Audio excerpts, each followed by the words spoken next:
So I just did something really dumb. I tried to take my dog for a walk, and I took my camera thinking I was going to shoot B-roll for this video. Needless to say, he's taking a nap now on the couch. I'm frustrated, but that has nothing to do with what we're going to talk about today, which is imposter syndrome.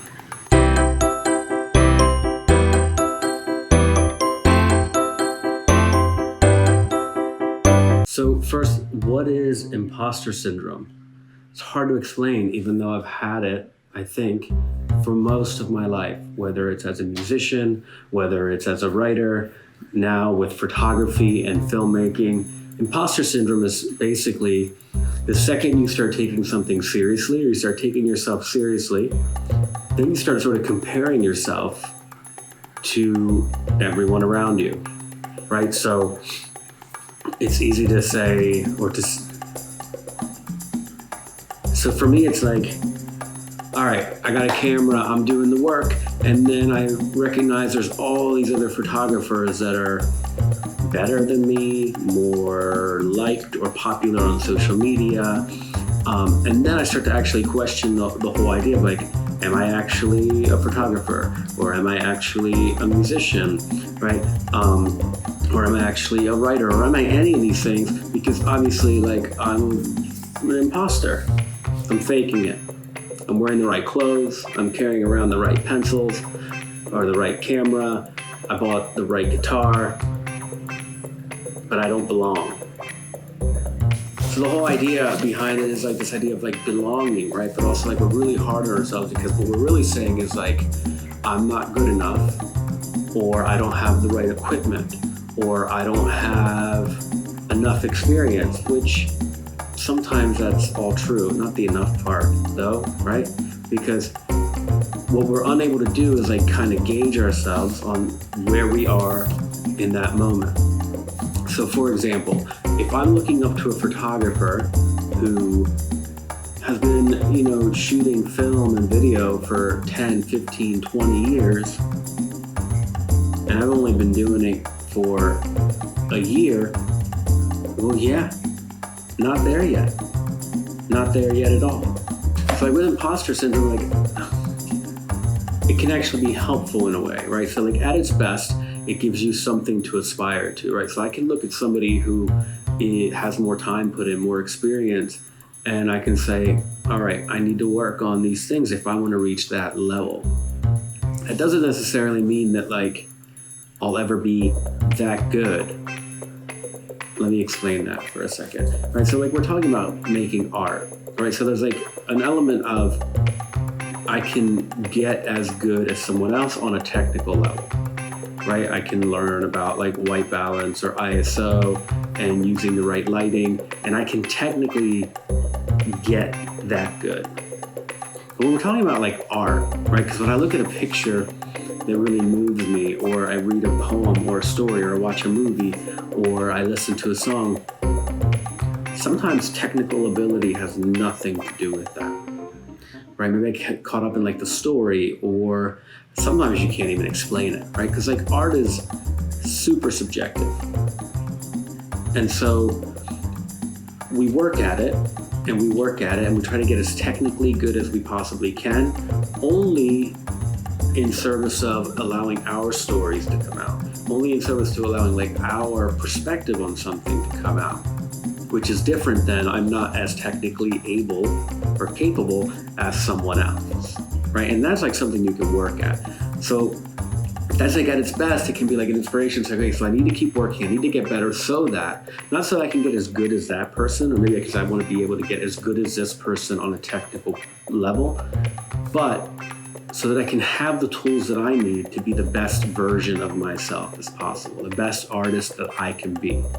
Because in the end, if you're authentic in that, then people will come to it, right? The right audience will come to it. At its worst, this whole imposter syndrome thing can completely block you, right? Because the second that you start taking something seriously, and the second that you start comparing yourself to those who are already established, right? If I want to be a novelist and I'm comparing myself to like Hemingway, That's a lot to live up to. All right, so like at its worst, it can just stop you completely in your tracks, right? Or what it'll do, or as it like sort of projects itself for me, is that I just start putting other things in front of me in order to block from doing the thing. So I want to be a photographer, and I'm looking at all these like amazing photographers that are like active and working right now, and they're using $20,000 camera rigs, or that they're shooting video, they're shooting on like, Red Dragons, etc. And so, well, obviously I'm never going to get as good as them because they're already using all these things, right? Or I want to start posting things on YouTube just as a way for me to like kind of get my ideas out and share them with the community, etc. All these people that I follow and like, they have hundreds of thousands. Some of them have millions of followers, subscribers. They get like 500,000 likes on a video. So I can look at that and say, why bother? Why am I doing this thing? And so that sort of mentality, that like comparison, just gets you to a point where you just, nothing ever feels good enough. Right? So like this happened to me a few weeks ago. I went out to shoot pictures and I'm feeling very like, I don't know, I'm not really excited about the work that I'm doing. I want to get to this level. It feels like it's murky. You go out with that attitude, nothing looks good, right? Your perspective is completely off. Worse than that is like you've completely lost any inspiration for the reason that you kind of got into this artistic form in the first place. I'll give you another example of this. Would be like, I used to play in a band and we'd play these shows, and sometimes there'd be, like hundreds of people or whatever, like in the audience, and I could always pick out in the crowd while I'm up there playing who the other guitarists were in the audience. Sometimes just because I knew them from like the area, or that I knew them from other bands, or I could just tell because I was convinced they were watching my every move and they were analyzing it, and their thesis on this was, that guy is not good. He's an imposter. He's faking it. Oh, cool. He's playing a nice Fender guitar. Wasted on that guy. And like cameras are the same. As a writer, right? Like, I've written some of the crappiest poems I've ever taken a chance at using a $200 fountain pen in a leather-bound journal. And I've written some of the things that I would think are like my best ideas or the best things on a back of an envelope with like a big pen. So like the point is, gear matters to an extent, sure, right? So if I want to make a feature film, let's say, like there's certain pieces of gear that go into that. If I want to take a certain kind of photography, like if I'm a landscape photographer, the lenses matter, the gear matters, absolutely. But when I'm in this like place where I'm I'm just trying to learn, it really doesn't, or at least not as much as we think it does, right? Because what really matters is that I'm out there and I'm inspired and I'm shooting and I'm like remembering why I cared about this thing in the first place. Also, somebody's mowing the grass, and in this neighborhood where I live, they mow the grass all day long. All day long. So like the biggest thing is you start worrying about what everybody else is doing. You start like looking up to these people that have millions of followers on social media and on YouTube, and you kind of forget they're still mowing.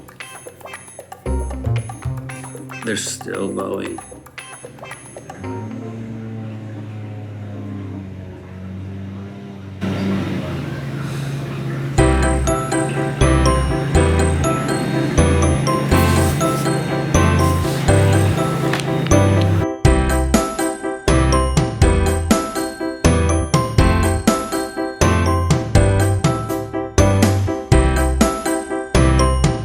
So here I am, I'm trying this again with this whole imposter syndrome video, and feeling a lot like an imposter. So the other day I tried to make my video, talk a little bit about the struggles of being an imposter, and the people started mowing the lawn and weed whacking, and so I gave up on that. Earlier that day I had gone out to try to get a little B-roll just to get a little bit of something to put in the video. Brought my dog along. Yeah. And now today I finally got a chance to get out. I took my bike out, I bought some gear, and it is windy as hell out here. And my bike keeps falling over. I had constructed this basket to carry all my gear on the back of the bike. About 10 seconds down the road, the whole thing collapsed. Imposter syndrome is a very real thing. Because right now I'm feeling very much like an amateur, like I don't know what I'm doing. But I don't know. That's just the way it goes. We learn. Tighten the bolts on the bike rack. Give yourself enough time to get the footage. And you're still going to have mishaps, right? But that doesn't mean anything. We just keep growing from that. We keep trying new stuff. Right now I'm in this like bike rest area on this trail. And yeah. It's hard sometimes to feel like you know what you're doing, and for the most part, I think that's a good thing. Maybe it's better if we always think we've got more to learn. And that's how we keep growing and getting better and just making cool stuff. I don't know. What do you guys think? Some ways to like overcome this idea of imposter syndrome and to just get out and do the work, you know? I don't know. You tell me. I'm trying to learn from you guys as much as you're learning from me. So maybe just drop me a line in the comments. Tell me how you deal with making your art and sometimes is not quite feeling like you're there or that you're enough or that you need more gear just to feel like you know what you're doing. So yeah, let me know in the comments. I'll try to get back to you if I see it. And also, hit that like button and subscribe and tell your friends. And yeah, I'm super grateful to have you check this out. And hope you stick around for more. Later.